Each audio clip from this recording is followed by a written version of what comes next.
मेरा नाम रेखा सिन्हा है और मैं वार्ड नंबर 8 झड़ौदा से निगम पार्षद हूँ भारतीय जनता पार्टी से।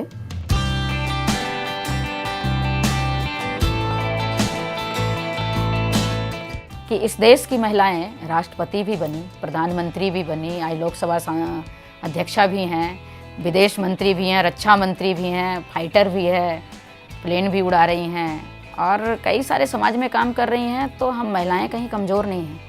मुझे लगता है कि जब मैं मरूंगी तो सब लोग कहेंगे कि रेखा जी एक ऐसी महिला थी कि पैसे की ओर कम ध्यान दी और समाज की ओर ज़्यादा।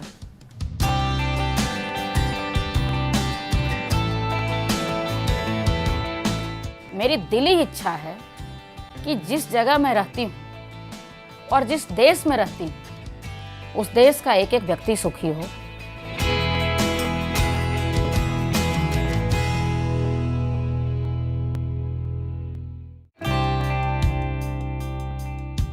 मेरा जन्म दुग्धा बासरी में, गिरिडीह डिस्ट्रिक्ट। बेसिकली मैं रहने वाली बिहार से हूँ, बट मेरे फादर वहाँ सर्विस कर रहे थे तो मेरा जन्म वहीं हुआ। मेरे पापा का नाम श्री दामोदर प्रसाद हैं और मेरी माँ का नाम श्रीमती शकुंतला देवी। और हम 3 भाई 2 बहन हैं। 2 भाई हमसे बड़े हैं, एक बहन और एक भाई छोटा, और बीच की मैं हूँ। मेरे बड़े भैया का नाम श्री अशोक प्रसाद, उनके बाद वाले जो सेकंड नंबर में हैं घनश्याम प्रसाद, मैं स्वयं रेखा सिन्हा, उसके बाद मेरी बहन का नाम रेणु सिन्हा और छोटे भाई का नाम राजेश कुमार। और मम्मी पापा कहते हैं कि बहुत मांगने के बाद हमारे घर लड़की पैदा हुई थी, तो मैं अपने आप को खुशनसीब भी समझती हूँ इस मामले में। जब मेरी उम्र तकरीबन 5 साल की रही होगी और मेरे पिताजी एक ही भाई रहे और मेरे दादाजी भी एक भाई थे और मेरे दादाजी ज़मींदार रहे, तो फादर की नौकरी थी तो फादर दुग्धा में रहते थे, चंद्रपुरा दुग्धा गिरिडीह जानते होंगे आप, और माँ मेरी गांव में रहती थी। तो हम 5 भाई बहन बिना पढ़े हुए ना रह जाएं, तो हम सभी को मेरी मम्मी और मेरे पिताजी एक बिहार शरीफ जगह का नाम है, वहाँ अपना मकान बनाए, उसमें एक स्कूल खोलवाए, स्कूल विथ हॉस्टल। मैं 5 साल की उम्र में उस हॉस्टल में गई पढ़ने के लिए और उसके बाद कुछ दिन उसमें रही। फिर उसके बाद तकरीबन 7th क्लास तक तो मैं वहाँ पढ़ी। उसके बाद 8, 9, 10 3 साल में फिर वापस गांव में आई और अपने गांव में, मेरे गांव में 8 बच्चे थे उस टाइम मैट्रिक क्लास में, जिसमें सबसे टॉपर स्टूडेंट रही मैं।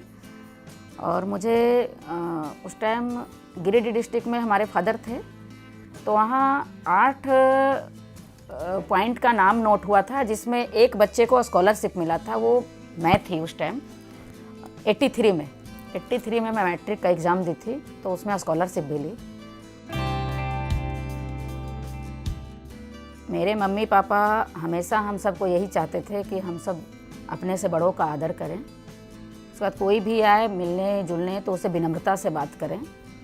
जब मेरी शादी होके जा रही थी, मेरी मम्मी ने एक बुक्स दिया था मुझे नारी शिक्षा की और बोली कितना भी तकलीफ़ हो, यहाँ बचपना जितना भी करना था हम कर लिए, लेकिन ससुराल में कितना भी तकलीफ़ हो लौट के मायके मत आना झगड़ा करके। वैसे मायके आना, तुम्हारा घर है, तुम्हारा जन्म हुआ है, परिवार है, सब कुछ है, बट झगड़ा करके कभी मायके मत आना, क्योंकि तुम्हारा सब कुछ वही है। अब ये सोचना कि जो मदर फादर यहाँ थे वो अब तुम्हारे मम्मी पापा वहाँ हैं, जो भाई बहन यहाँ थे वो भाई बहन अब वहाँ हैं। मेरी शादी 16 फरवरी 1984 में हुआ था और मेरे हस्बैंड का नाम अमरेंद्र कुमार है। वैसे बिहार में अपने पति का नाम नहीं लेते हैं। जिस टाइम मेरी शादी हुई थी मैं बहुत छोटे उम्र की थी और मेरे हस्बैंड उस टाइम ये भी पढ़ाई कर रहे थे, अपनी इंजीनियरिंग बैंगलोर से कर रहे थे और मैं उस टाइम इंटर कर रही थी, तो आगे नहीं पढ़ पाई। हालांकि आगे ऑप्शन बहुत था, होम्योपैथिक मेडिकल कॉलेज में मेरा एडमिशन भी था, 3 साल तक एडमिशन भी रहा।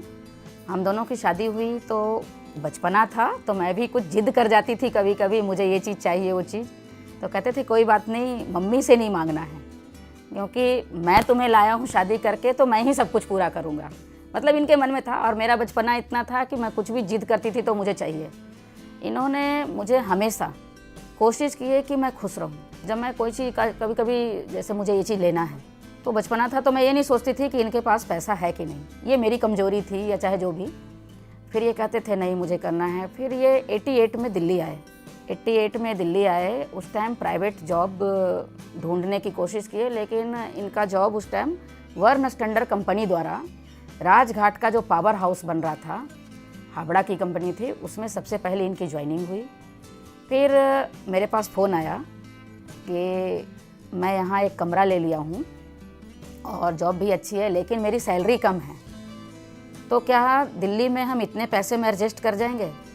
उस टाइम मेरा एक जवाब था कि मैं 6x6 होता है ना, जितना में बेड लग जाए, तो 6x6 का भी कमरा होगा तो हम रात में बिस्तर लगाएंगे और दिन में बिस्तर मोड़ करके और खाना पीना बनाने के लिए वो स्पेस होगा मेरे लिए। तो ये जीवन में कभी मत सोचिएगा कि मतलब कम पैसा मिल रहा है तो मैं आपके साथ नहीं रहूँगी चाहे कुछ भी। बोले नहीं, तुम इतने बड़े घर की बेटी हो, ज़मींदार परिवार से हो, तो पता नहीं कैसे एडजस्ट कर पाओगी। वहाँ तो मैं नौकर खाना बना करके देता था, यहाँ स्वयं सब कुछ करना पड़ेगा। हम बोले ऐसा कुछ भी नहीं है, मैं रहूँगी। और जब तक मेरे 2 बच्चे का जन्म हो गया था, मेरी बड़ी बेटी मेरे से 17 साल छोटी है और जो दूसरी बेटी है वो 18.5 साल छोटी है। बड़ी बिटिया का नाम घर में हम लोग प्यार से उसको पुतुल पुतुल कहते हैं, और वैसे उसका नाम अलका आदर्श है। उसके बाद वाली का अंकिता आदर्श और बेटा का नाम अभिषेक सिन्हा है। दोनों मेरी बेटी शादीशुदा है और दोनों पटना में है, और बेटा फाइनल ईयर इंजीनियरिंग भुवनेश्वर से कर रहा है। 95 में बुराड़ी में ज़मीन ली थी यहाँ, और मैं और हमारे 2 जानने वाले थे, वो आए थे, मेरे हस्बैंड नहीं आए थे उस टाइम। मैं यहाँ 2,500 रुपया दे करके, बयाना जो होता है ना ज़मीन का बयाना, वो दे करके चली गई थी। उसके बाद जब इनको मैं लेकर के आई दिखाने के लिए तो कहते हैं क्या यहाँ जंगल में ले ली है ज़मीन, मैं नहीं रहता यहाँ। फिर मैं यहाँ आई, उसके बाद 97 में यहाँ एक कमरा बनाए। 97 दिसंबर में मैं पूरा ये घर बना ली थी। उस टाइम सिन्हा जी यहाँ झंग सोसाइटी रोहनी में थे, और इनका बॉस था केसी अग्रवाल, IAS ऑफिसर रहे, तो उनके साथ सिन्हा जी कर रहे थे काम। और जो झंग सोसाइटी काफ़ी सालों से रुका हुआ था, उसको 1 साल में 420 फ्लैट बना करके हैंड ओवर भी किए। उस टाइम हम ये मकान बनाए, और वो भी मकान कैसे बना, मैं अपने जीवन में कुछ झूठ नहीं रखना चाहती। उस टाइम भी मेरे पास इतना पैसा नहीं था कि मैं पूरा एक मंजिल तैयार कर लेती 100 गज में। कच्चा पक्का मकान बना करके उस मकान में मैं 10 साल रही। वैसे उस टाइम 98 में हमारे पड़ोस में रहते हैं, शाखा से सब जुड़े हुए थे, डॉक्टर श्याम बाबू श्रीवास्तव और सुधीर जी त्रिपाठी। तो ये दोनों आए मेरे घर, और एक रस्तोगी जी रहते थे नत्थू कॉलोनी में, वो एक्सपायर कर गए। तो आए तो बोले कि सिन्हा जी मैडम इतना एक्टिव हैं, और मेरा बेटा मात्र 4 महीने का था गोद में, तो इनको हम लोग पार्टी में ज्वाइन करवाते हैं। तो मैं सिन्हा जी से बोली राजनीति सबसे गंदा चीज़ है, मैं राजनीति में बिल्कुल नहीं पढ़ना चाहती। उस टाइम मैं NGO चलाती थी आदर्श निकेतन के नाम से। मैं हमेशा, मेरे दिल में एक चीज़ रहता था, और आज भी वो तमन्ना है कि कोई भी महिला असहाय न हो। जैसे कोई विधवा हो जाती है और उसको लोग प्रताड़ित कर देते हैं, किसी महिला के साथ कोई गलत हो जाता है तो उसको लोग कहते हैं घर से निकल जाओ, आत्महत्या करने पे तुलती है। तो मेरा एक ही था, और उसमें मेरे हस्बैंड का कॉपरेशन भी हमेशा रहा, कि मैं एक छोटा सा घर बनाऊं प्रताड़ित महिलाओं के लिए, और जो बच्चे को जन्म देने के बाद फेंक देते हैं उस बच्चे को रखने के लिए, ताकि वही महिला उस बच्चे को भी पाले और कुछ छोटा मोटा रोजगार करके उनका अपना बैंक अकाउंट हो। मैं ज़मीन भी ली हूँ, ज़मीन मेरा यहीं केशव नगर पुस्ते पे है। कब बनाऊँगी वो मुझे नहीं पता, लेकिन मेरी दिली इच्छा है कि मैं वो बनाऊँ एक आदर्श निकेतन संस्था के नाम से, और जब मैं मरूं तो उसके ऊपर एक मेरा मूर्ति हो, लोग कहें यही रेखा सिन्हा है। मैं इसी मकान में जहाँ पे आप बैठे हुए हैं, इसी मकान में एक बैच 45 बच्चों का, कोई बैच 40 बच्चों का, और कोई 30, ऐसे करके 155-150 लड़कियाँ पर डे 5-6 बैच में लेती थी। और यहाँ सभी आती थी सिलाई, पेंटिंग, ब्यूटिशियन और मेहंदी सीखने के लिए। मैं सिलाई की एक टीचर रखी थी और एक मेहंदी और पेंटिंग के लिए, ब्यूटिशियन में खुद सिखाती थी। उसी टाइम सब लोग बोले कि रेखा जी इतना मेहनत करती हैं तो आपको पार्टी में आना चाहिए। तो एक दिन विधायक जी आए, जिले सिंह चौहान जी का कुछ छोटा मोटा कार्यक्रम कॉलोनी वालों ने बुलाया था। मैं बोली पता नहीं क्यों चौहान साहब, मुझे ऐसा लगता है कि हम लोग दिल्ली में नहीं हैं और जिस जगह की मैं रहने वाली हूँ उससे भी बेकार जगह है। मैं कैसे इसको दिल्ली कहूँ। बोले क्या दिक्कत है। हम बोले हमें पीने के लिए पानी नहीं है। तो उस टाइम जिले सिंह चौहान बोले आप पानी ले लो, बट उन्होंने पानी के लिए फिर गड़बड़ी किया। फिर मैं एक अनिल मिश्रा जी थे, वो भी कांग्रेस के व्यक्ति थे, मैं उनके पास मेरे हस्बैंड गए मिलने, मैं नहीं गई फिर मिलने। फिर वहाँ से मेरा रोल सारा ख़त्म हो गया। फिर मेरे हस्बैंड वहाँ पे उसी टाइम कॉलोनी के प्रधान बने, और प्रधान बनने के बाद वहाँ उनसे बात करके और उस टाइम गली में पानी का 4 इंच का पाइप बिछवाए। उस पाइप का उद्घाटन सबने मेरे हाथों करवाया। और उसी टाइम 25 दिसंबर का दिन था, माननीय अटल बिहारी वाजपेयी जी का जन्म दिवस था, और सबसे पहला दिन राजनीति में मैं उनके जन्मदिन पे ताल कटोरा स्टेडियम में मैं गई। और उस टाइम एक माहौल था कि पूर्वांचल के लोग, पूर्वांचल मीन्स उत्तर प्रदेश और बिहार के लोग जो यहाँ रहते हैं, वो छोटी छोटी मीटिंग करते थे। तो उस टाइम उसमें 2 मीटिंग्स में मुझे बुलाए सब। सिंगल महिला मैं होती थी और हम हस्बैंड वाइफ बाइक से जाते थे। और मेरे घर में भी एक मीटिंग हुई। सब लोग बोले रेखा जी जो आप एक्टिव हैं, आपको जुड़ना चाहिए। तो उस टाइम भी मैं बोली कि नहीं, मेरा क्या काम है। बोले नहीं, आप आते गली में पानी आ गया आपके यहाँ। और उसी टाइम लाइट का प्रॉब्लम था, तो हमारे हस्बैंड जी बिजली का कुछ लोगों से मिल करके और विधायक से मिल करके बिजली का ठेका भी लिए और 2 ट्रांसफार्मर लगवाए हम लोग, पूरे गांव पूरे क्षेत्र को बिजली देने के लिए। तो मेरा जो मुद्दा था पानी और बिजली का, वो दोनों पूरा हुआ। सिन्हा जी ड्यूटी करते थे और मैं सामने के मकान में बैठ के सबका बिल काटना, सभी को बिजली देना, किसके घर मीटर लगना है। तो हम लोग उसको काफ़ी 2007 तक मेरे पास रहा, जनवरी तक बिजली का ठेका। और 2007 अप्रैल में मैं शायद चुनाव लड़ी थी। उसके पहले का जो बीच का राजनीतिक करियर था मेरा बहुत ही टफ था, क्योंकि बच्चों को छोड़ के जाना, जब मेरे 3 बच्चे यहाँ थे, बच्चों को छोड़ करके कभी बस भरना है। लोग बोल देते थे रेखा जी आज यहाँ कार्यक्रम है तो यहाँ इतनी संख्या लेकर के आना है। अच्छा, मुझे लगता था हमारे पास 150-200 लड़कियाँ पर डे आती हैं, मैं बच्चों को ले नहीं जा सकती। तो जब बच्चों को ले जाना होता था तो मैं सबके पेरेंट्स से परमिशन लेती थी और उसके बाद ले जाती थी। तो काफ़ी टफ था उस टाइम। और गली मोहल्ले के लोग भी कहते थे कि देखो अब तो औरतें राजनीति करेंगी, ये पता नहीं क्या करने जाती हैं। मतलब ऐसी कई सारी बातें आती थी जिस सबको, महिलाओं को घर से निकलने के बाद क्या क्या सुनना पड़ सकता है, इसका अंदाज़ा महिला ही समझ सकती है। तो मैं अपने हस्बैंड से कहती थी कि लोग इस तरह की बातें करते हैं, तो ये कहते थे कि जो कहता है करने दो, तुम्हें रहना मेरे साथ है। जिस दिन मैं बोलूँगा ना उस दिन आपको बुरा लगना चाहिए। जिस दिन मैं रिएक्शन करूं, चाहे कुछ भी बोलूं, तो उस टाइम बुरा लगना चाहिए। जब मुझे तकलीफ नहीं है तो दुनिया कुछ भी बोले, आप अपना काम करो। जब मैं 98 में राजनीति में गई तो सबसे पहले मैं पूर्वांचल मोर्चा की जिले में उपाध्यक्ष बनी, और वो तकरीबन मैं कुछ दिन रही। फिर मेरी NGO चलाने में मदद करने वाली थी शारदा गुप्ता जी, जो आदर्श नगर में रहती हैं, और उस टाइम महिला मोर्चा की जिला अध्यक्ष थी। तो बोली कि कोई भी NGO बना करके काम कर सकता है। तो मैं उनसे बोली कि दीदी मैं भी NGO बनाना चाहता हूँ। उसके पहले मैं रिनेसेंस नाम की एक संस्था आई थी, उसके साथ पूरा क्षेत्र में सर्वे करके, और DSSW जो दिल्ली यूनिवर्सिटी में है उसमें 8 दिन का ट्रेनिंग ली थी कि संस्था कैसे चलाना चाहिए। उसके बाद मैं 2001 में अपने संस्था को रजिस्टर्ड करवाई आदर्श निकेतन के नाम से। और सबसे पहला दिन मेरे पास 5 लड़कियों का एडमिशन हुआ, और मैं बेटा को गोद में लेकर के और बेटी को हाथ में पकड़ के स्कूल से ला करके तब मैं घर घर सर्वे करती थी। मुझे लगता था कि जब तक मैं घर घर नहीं जाऊंगी और एक रजिस्टर लेके, और सबका नाम, कितने परिवार हैं, कितने बच्चे हैं, अपनी मर्जी से, मुझे किसी ने कहा नहीं था, मेरा मतलब एक शौक़ था। और ऐसे करते करते मैं उस लेवल तक पहुंची। फिर ज़िले में उपाध्यक्ष रही महिला मोर्चा की, और राज सिंह चौहान जी मेरे जिला अध्यक्ष थे। तो मुझे चुनाव लड़ने के लिए मेरे पास ऑप्शन आया कि चुनाव लड़ना है। मेरे हस्बैंड को कुछ लोग बोले भी, जैसे राम इकबाल यादव जी हैं, संत नगर में रहते हैं, वो बोले रेखा को लड़ने दीजिए। हम बोले नहीं, मैं नहीं लड़ूंगी चुनाव, क्योंकि मुझे बाहर जाके बोलना, राजनीति में जुड़ तो गई हूँ लेकिन मुझे अभी भी बहुत अंदर से एक्सेप्ट नहीं कर पा रही हूँ। तो उस टाइम मैं मना कर दी। फिर मुझे प्रदेश में नीरा शास्त्री जी, जो लाल बहादुर शास्त्री की पुत्रवधू हैं, उनके टीम में मैं 6 महीना के बाद ही प्रदेश में मंत्री बनी। उसके बाद ज़िले में मेन टीम में मंत्री रही, जिसमें उस टाइम संगठन में सिंगल महिला मंत्री बनती थी और मैं 3 टर्म रही और 2007 में डॉक्टर हर्षवर्धन जी के नेतृत्व में मुझे 2007 में चुनाव लड़ने का मौका मिला। मैं चुनाव लड़ी और 280 वोट से मैं चुनाव लूज कर गई। उस टाइम मेरे घर जितना सामने वाले जीते थे उससे ज़्यादा भीड़ मेरे घर में था, और ऐसे घर में भीड़ था, अंदर बाहर गली। कुछ परिवार में तो ऐसा था कि 3 दिन तक खाना भी नहीं बना था, जैसे सदमा होता है उस तरह से। और इतना मुझे स्नेह करते थे।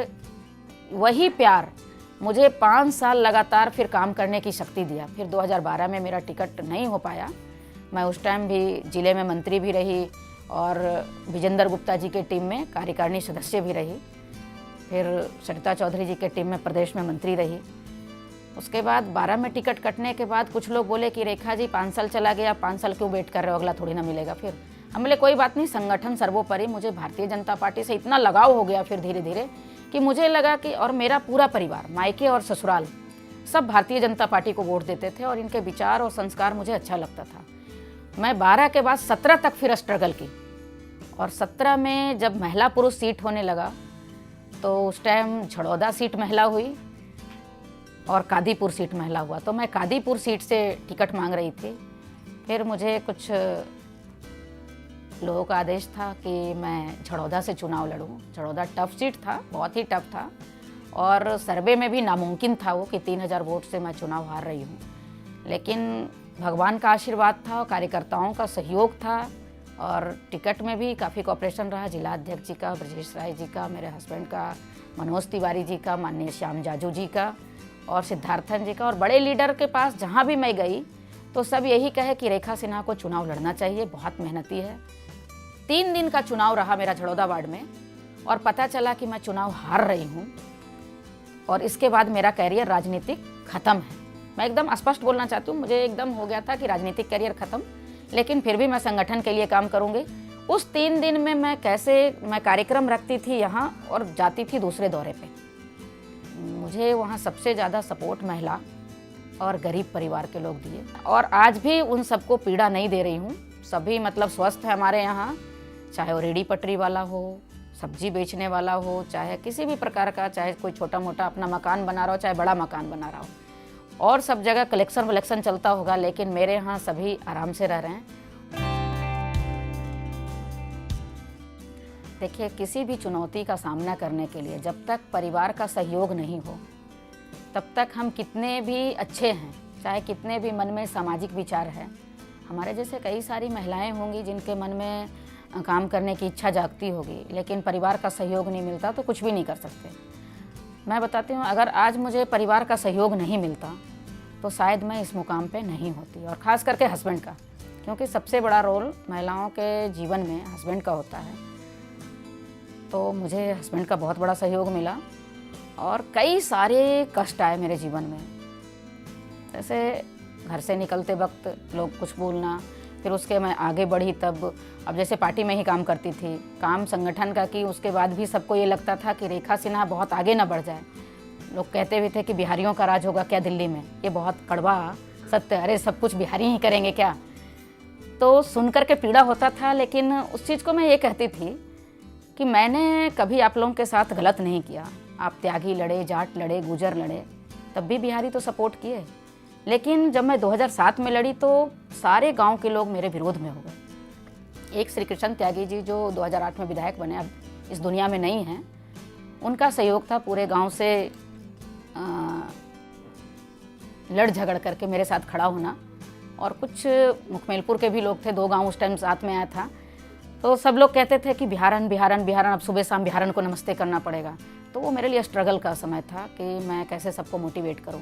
जबकि बुढ़ाड़ी गांव के लोग और मुखमेलपुर गांव के लोग, अगर मुझे लगता है कि इस क्षेत्र में नेताओं में सबसे ज़्यादा किसी की पकड़ होगी तो मेरी रही होगी, और घर घर में मेरा आना जाना है परिवार के तरह।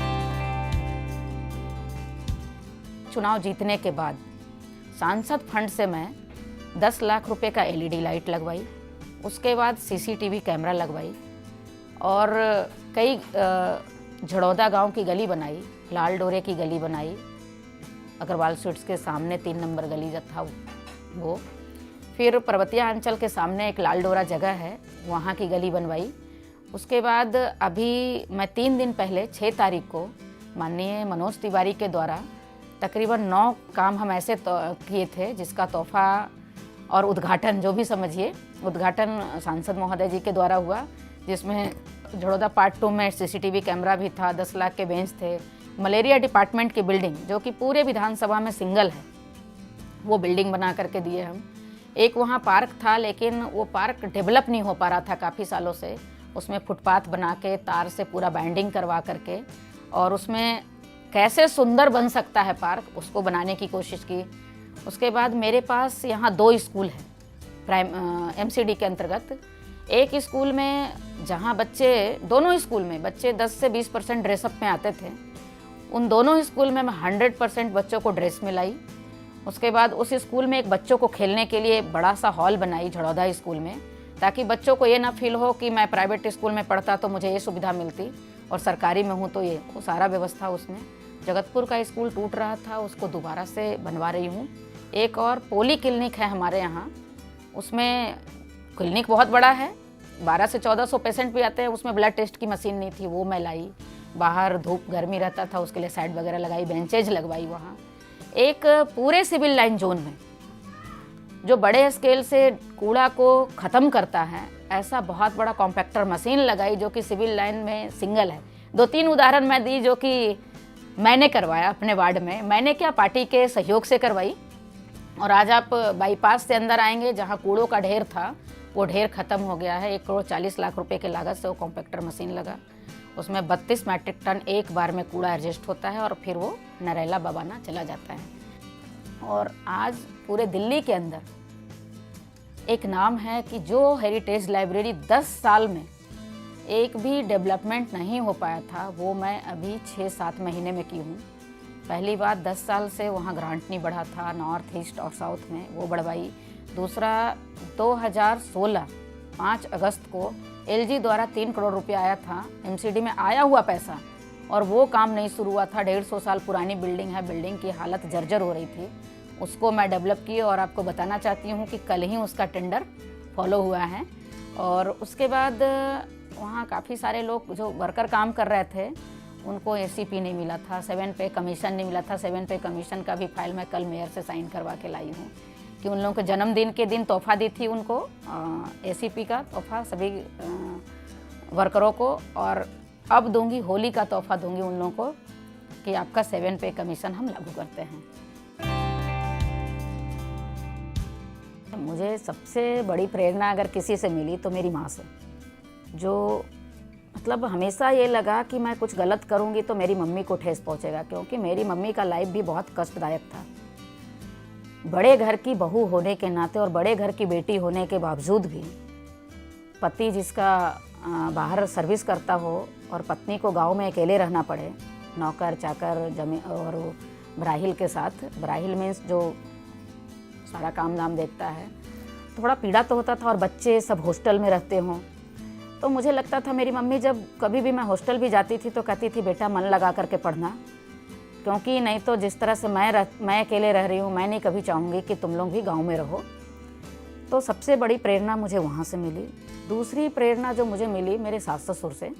जब हमारी बेटियाँ हुई तो हम लोग नर्वस भी होते थे कि हमारी इतनी बेटियाँ हैं और फिर मेरे हस्बैंड प्राइवेट नौकरी कर रहे हैं, कैसे आगे वो करोगे। तो मेरी सास कहती थी बेटी है तो क्या हुआ, कोई दिक्कत नहीं है, आजकल बेटा कोई नहीं पूछता, बेटी ही। तो मुझे वहाँ हिम्मत मिला। जब मैं ब्यूटिशियन का काम करने के लिए मन में सोची तो मेरे ससुर हल्का सा ऑब्जेक्शन भी किए थे, लेकिन मेरी सास बोली नहीं करेगी। तो मुझे लगा कि उस टाइम मेरी माँ का कॉपरेशन कम था और मेरे ससुराल वालों का ज़्यादा था कि नहीं करेगी, काम कोई भी बुरा नहीं होता। तो मुझे लगा रियल में काम कोई भी नहीं बुरा होता, सब अच्छा होता है। तो फिर मुझे एक और सबसे उससे तीसरी प्रेरणा मेरे हस्बैंड से, जब मेरी शादी हुई तो उसके बाद मतलब कि नहीं सब काम करो। मैं ऐसा कोई गलत काम करती नहीं थी जिससे उनके मन में पीड़ा भी होता। मैं राशन लाना से लेके सब्जी लाना तक सब कुछ, बच्चे कैसे स्कूल जाएंगे, कैसे क्या करेंगे, मैं इनको टेंशन नहीं। और ये भी जो भी कमा के लाते थे मेरे हाथ में रख देते थे। तो इस तरह से मैं अपने आप को आगे बढ़ाई।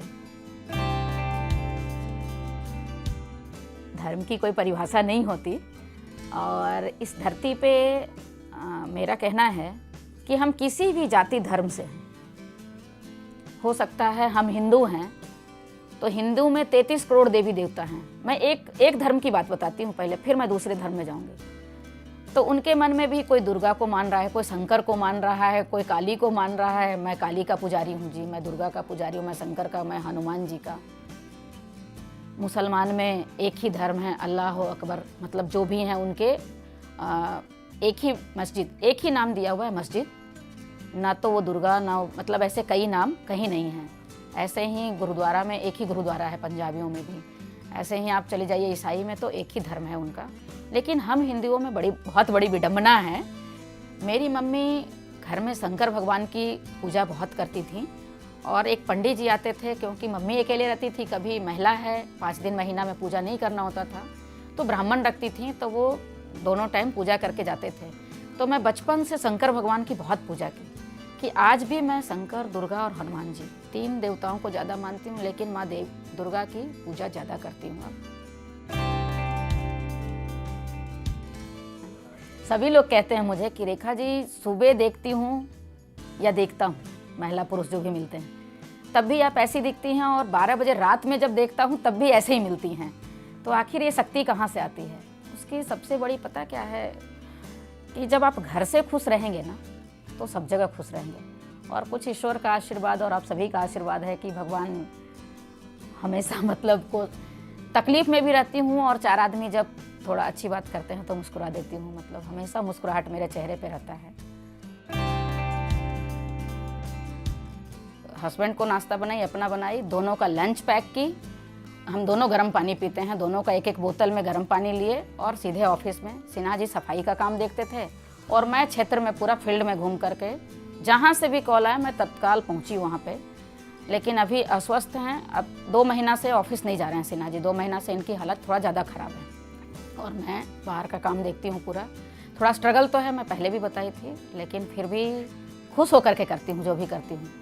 कुछ लोग कहते भी हैं कि रेखा जी आप इतना टेंशन में रहती हैं फिर भी मुस्कुराती हैं। तो मैं एक चीज़ सोचती हूँ कि मनुष्य रूपी जीवन जो मिलता है बहुत पुण्य के बाद मिलता है, और मैं इस जीवन को ख़त्म नहीं करना चाहती। पहले गुस्सा आता था 1-2 बार तो मैं टैबलेट वगैरह भी खा ली थी, मतलब बताती हूँ जो नहीं बताता है लोग, वैसे टैबलेट, नींद की गोली वगैरह खा लेती थी कि मैं मर जाऊँ, फिर लगता था नहीं। लेकिन मैं अब कितना भी कष्ट में होती हूँ तो मरने का कभी नहीं सोचती हूँ। मैं सोचती हूँ नहीं, जो जीवन मिला है इसमें जितनी मैं सेवा कर सकूँ, अपने बच्चों को आगे बढ़ा सकूँ और अपने हस्बैंड के साथ जितना खुश रह सकूँ वो करूँ। कोई भी आता है मेरे पास, मैडम ये काम है, तो मुझे लगता है इसको कैसे करूँ, नहीं होने लायक रहता है तो मैं किसी और को वैसा इसको करवा दूँ, ऐसा प्लीज़, मतलब ऐसे करके चाहती हूँ कि उसका काम हो जाए। पहले भरसक प्रयास करती हूँ, नहीं होता है तो फिर किसी न किसी को कहती हूँ कि इसका काम होना चाहिए। परिवार में तो मेरे हस्बैंड का भी रहा, और हस्बैंड के साथ परिवार में कुछ बातें भी आईं, उसके बाद भी मेरे हस्बैंड ने उस चीज़ को बहुत अच्छी तरह से निभाया। बोला नहीं, क्योंकि महिला होने के नाते बहुत सारी बातें भी आती है, मेरे ऊपर भी आरोप कई सारे लगे होंगे और सभी के मन में ऐसा आया होगा, लेकिन मेरे हस्बैंड ने हमेशा कहा कि मेरी वाइफ मेरी है और ऐसी कोई बात नहीं है। तो सबसे ज़्यादा सपोर्ट मुझे हस्बैंड का। आज मैं यहाँ इस मुकाम पे हूँ तो मेरे अपने हस्बैंड के बदौलत। जिस चीज़ को मैं अपने लाइफ में देखी हूँ, प्यासा सावन एक पिक्चर है मौसमी चटर्जी और जितेंद्र का, उसमें एक गाना है, तेरा साथ है तो मुझे क्या कमी है। इस गाना को मैं बहुत पसंद करती हूँ, बहुत लाइक करती हूँ, और पुराने गाने मुझे बहुत अच्छे लगते हैं, क्योंकि कुछ जो सीन है ना उसमें, मैं कल भी सिन्हा जी बोले मुझे ये खाने का मन नहीं करता है, तो हम बोले प्यासा सावन को याद कीजिए कि वाइफ खिलाती है और कहती है कि तेरा साथ है तो मुझे क्या कमी है। तो बोले तुम खिला कहाँ रही हो मुझे, हम बोले हम दोनों बैठ के खा तो रहे हैं। तो मुझे वो पिक्चर और उसका गाना बहुत अच्छा लगा। देश की युवा पीढ़ी को मैं हमेशा कहती हूँ, हमारे यहाँ भी बहुत युवा साथी हैं, तो मैं हमेशा कहती हूँ कि ये जो देश 65% युवाओं का जो देश है, ये आपसे ही डेवलप होना है। तो मैं युवाओं के लिए कहती हूँ कि एक एक दिन उनका, जैसे हम कहते हैं ना कि हमारे बेटे का जन्मदिन है, तो हम ये नहीं कहते कि उसका 1 साल जीवन का कम हो गया। तो ऐसे ही मैं युवाओं से प्रार्थना करती हूँ और सबको यही कहती हूँ कि आपके लाइफ का एक एक दिन कम हो रहा है। कल को आपको ये ना अफसोस रहे कि मैं सरकारी नौकरी के चक्कर में रह गया, मैं अपना भी कुछ नहीं कर पाया, मैं चाहता तो ये कर लेता। और आज तो प्रधानमंत्री काफ़ी सारे योजनाएं ऐसे दे रखे हैं कि आप अपना काम कर सकते हैं। पहले भी था बट अब ज़्यादा है। कई सारी योजनाएं आई है, मैं उसका उतना वर्णन करूँगी तो बहुत विस्तृत हो जाएगा। तो मैं तो युवाओं से यही कहूँगी कि आप सरकारी नौकरी के भी ट्राई में रहिए, बट लाइफ में जो काम मिलता है वो कोई भी काम बुरा नहीं होता है। मैं स्वयं हूँ कि मैं एक ब्यूटी पार्लर चलाती थी, आज मैं अपने क्षेत्र में 1.5-2 लाख पॉपुलेशन को हैंडल करती हूँ, परिवार की तरह लेकिन हैंडल करती हूँ।